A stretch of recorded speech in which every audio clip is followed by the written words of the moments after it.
یکم محرم الحرام امیر المومنین خلیفۃ المسلمین جانشین مصطفیٰ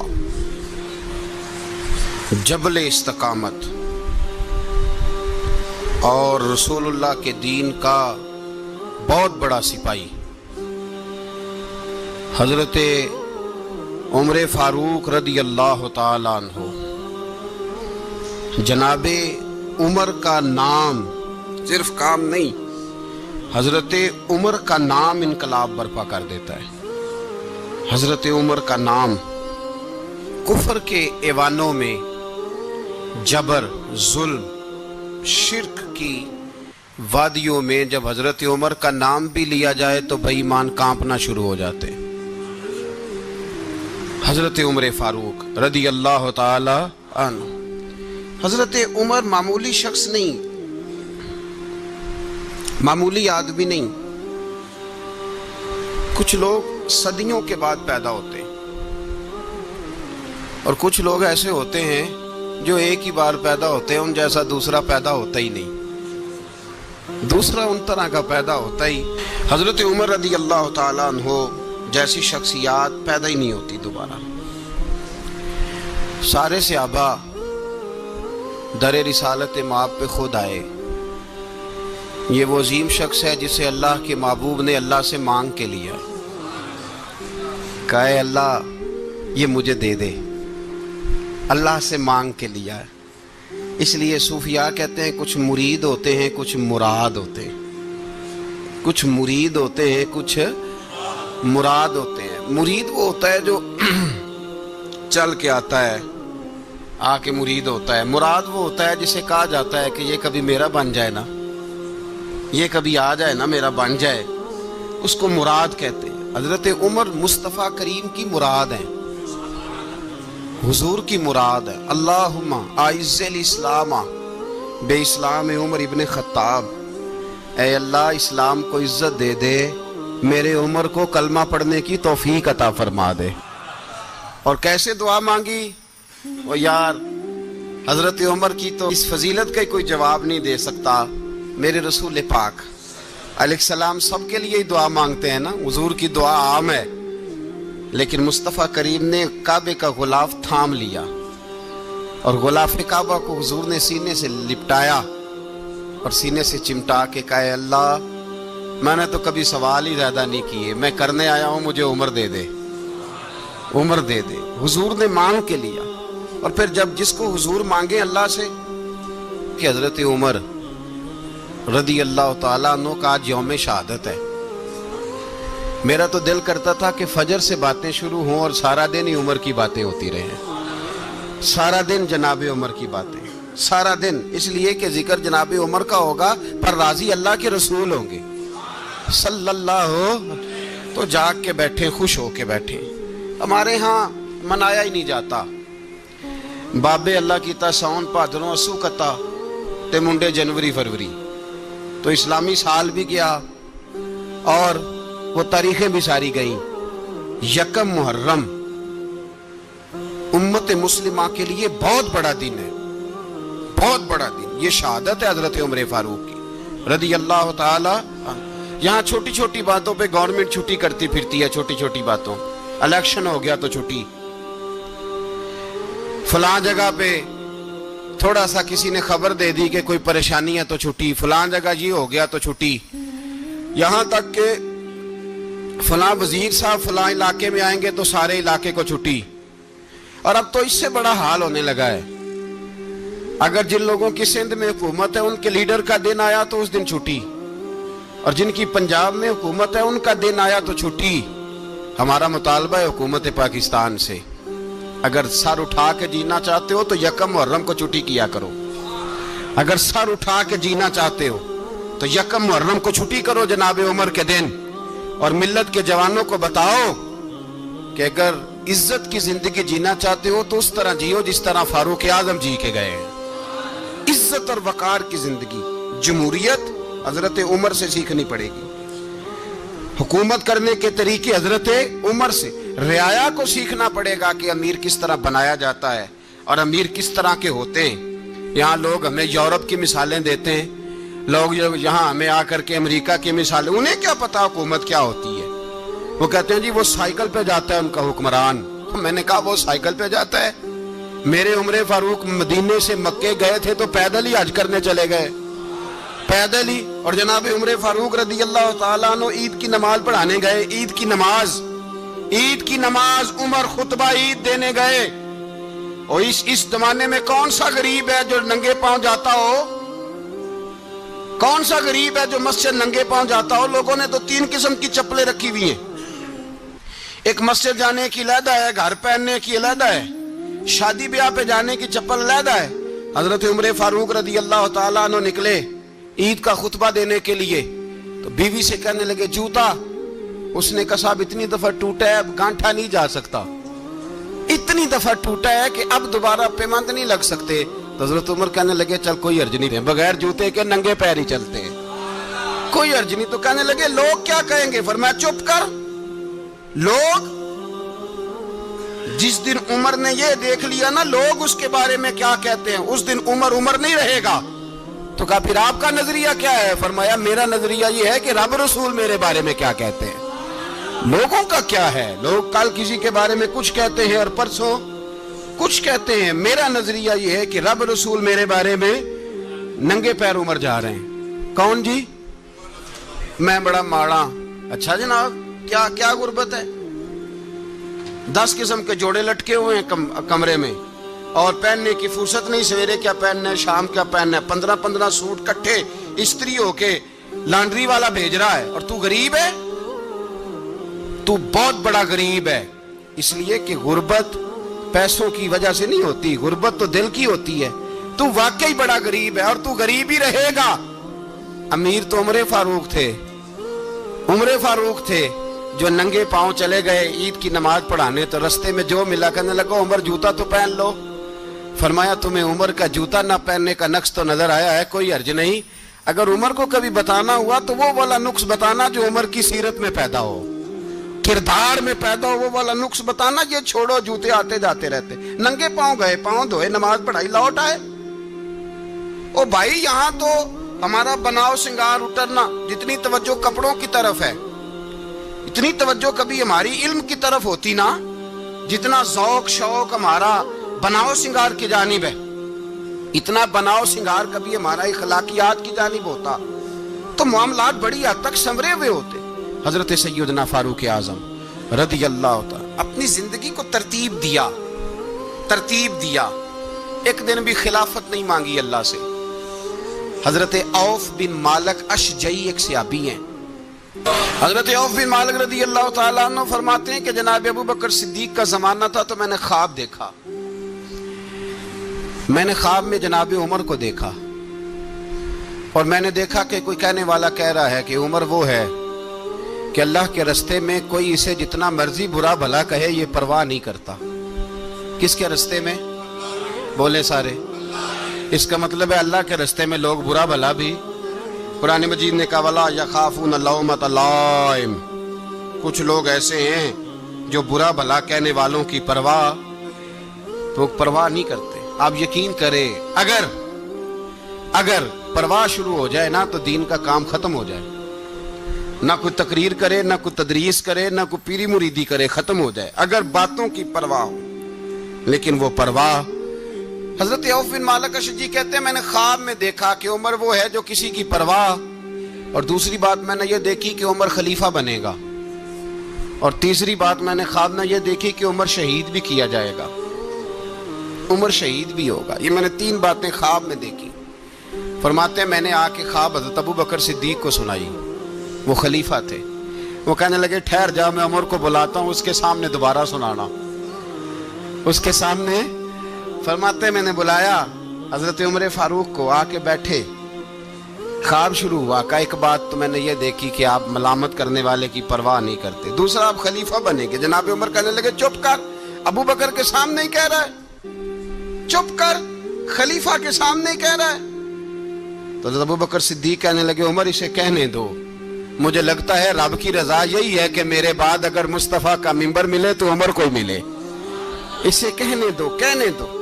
یار یہاں تو لوگ ڈینگے مارتے ہیں، یہاں تو لوگ دعوے کرتے ہیں میرے سامنے فلانے کو بھی بٹھاؤ، فلانے کو بھی بٹھاؤ، اس کو کیا پتا، اس کو کیا پتا، یہ تو بڑکے مارنے کا دور ہے۔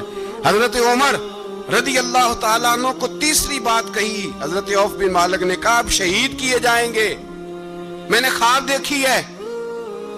نیک لوگوں کے خواب بڑی حد تک سچے ہوتے ہیں، کہا میں نے خواب دیکھی ہے۔ تو حضرت عمر کہنے لگے شہید تو دلیر لوگ ہوتے ہیں، شہید تو دلیر، جسے سارا زمانہ دلیر کہہ رہا ہے وہ اپنے بارے میں کیا کہہ رہے ہیں، کہتے ہیں شہید تو دلیر، میں تو کاہل سا آدمی ہوں، سست آدمی ہوں، میں تو اتنا کام ہی نہیں کرتا، تو یہ خواب تو نے جو ٹھیک ہے دیکھا ہے نا پھر سے دیکھنا۔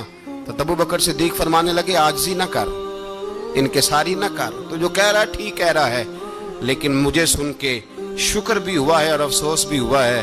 افسوس اس بات کا کہ تیرے جیسا بطل عظیم چلا جائے گا، اور شکر اس بات کا کہ رب تجھے زندگی بھی اعزاز والی دے گا، اور شہادت کی موت دے کے اللہ تجھے موت بھی عزت والی عطا فرمائے گا۔ اللہ موت بھی تجھے عزت والی دے گا، تجھے کاہلوں جیسی موت اللہ۔ حضرت فاروق اعظم رضی اللہ، او بھائی یہاں تو اس زمانے کا سب سے بڑا مسئلہ پروٹوکول ہے۔ لوگوں کو پتا ہوتا ہے کامل پیر ہے، کامل مرشد ہے، لوگ نہیں جاتے۔ میں کسی کا مرید ہو جاؤں، میرا پروٹوکول کدھر گیا؟ پتا ہوتا ہے یہ کامل استاد ہے، میں اس کے پاس بیٹھوں گا تو میری تربیت کرے گا، لیکن لوگ شاگرد نہیں بنتے، میں کدھر گئی؟ یہ جو پروٹوکول کی مصیبت ہے نا، اس نے بڑے بڑے لوگ زیرو کر دیے، بڑے بڑے لوگ۔ اور یہ مت سمجھے کہ آپ کا وزیر اعظم پروٹوکول لیتا ہے یا آپ کا صدر پروٹوکول، وزراء، ایسی کوئی بات نہیں۔ ہم چھوٹے طبقے سے لے کر بڑے سارے پروٹوکول کے قائل ہیں۔ ہمارا تو داماد بھی کہتا ہے کہ مجھے پوچھا نہیں میں تمہارے گھر کیوں آؤں۔ ہمارا تو بھائی ہر شخص اعلان کرتا ہے پروٹوکول کا، فلانے نے عزت نہیں دی تو واپس آ جاؤ، فلانے نے سلوٹ نہیں کیا تو واپس آ جاؤ۔ لوگ جہاں سلوٹ کرنا چاہیے وہاں بھی سلوٹ کرانے کے قائل ہیں، پر حضرت عمر رضی اللہ تعالی، حضرت عمر کی سادگی اور پھر جناب عمر کی عاجزی، جب انسان اپنے اوپر سوار کر لیتا ہے نا، سوار کر لیتا ہے، میں بدکار پرانا خادم، کسے در ملی نی ٹوئی، تے واصف یار نے نظر جو کیتی تے واصف ہی۔ میں اکثر سوچتا ہوں حضور نے جہاں بھی کہا نا، فرمایا میرے بعد نبی ہوتے تو خطاب کے بیٹے عمر ہوتے۔ حضور نے فرمایا عمر جس رستے سے جاتا ہے شیطان وہ رستہ بدل جاتا ہے۔ نبی پاک صلی اللہ علیہ وسلم نے فرمایا میرا عمر وہ ہے کہ اس کی زبان پر حق جاری ہے۔ حضور علیہ السلام نے فرمایا 950 سال حضرت جبریل میرے عمر کی شان بیان کریں تو ان کی عظمت ختم نہیں ہوتی۔ 950 سال جبریل عظمت بیان کرے تو ختم نہیں ہوتی۔ یہ بات ہے حضرت عمر کی، اور فرمایا عمر ابو بکر کی نیکیوں میں سے ایک نیکی ہے، یہ شان ہے اب عمر فاروق رضی اللہ تعالیٰ عنہ کی۔ حضور نے فرمایا میرے بعد نبی ہوتے تو عمر ہوتے، جس گلی سے عمر آئے شیطان رستہ بدل جائے۔ میرے عمر فاروق کی شان 950 سال بیان ہو تو ختم نہ ہو۔ عمر کی زبان پر اللہ حق بیان کرتا ہے، جو عمر کہتا ہے وہی رب کر دیتا ہے۔ حضور ساری زندگی فضیلتیں بیان کرتے رہے، عمر جواب میں کیا کہتے ہیں؟ کوئی بتائے نا کہ یہ والی حدیثیں کبھی عمر نے بھی روایت کی ہوں کہ حضور نے میرے بارے میں یہ کہا ہے۔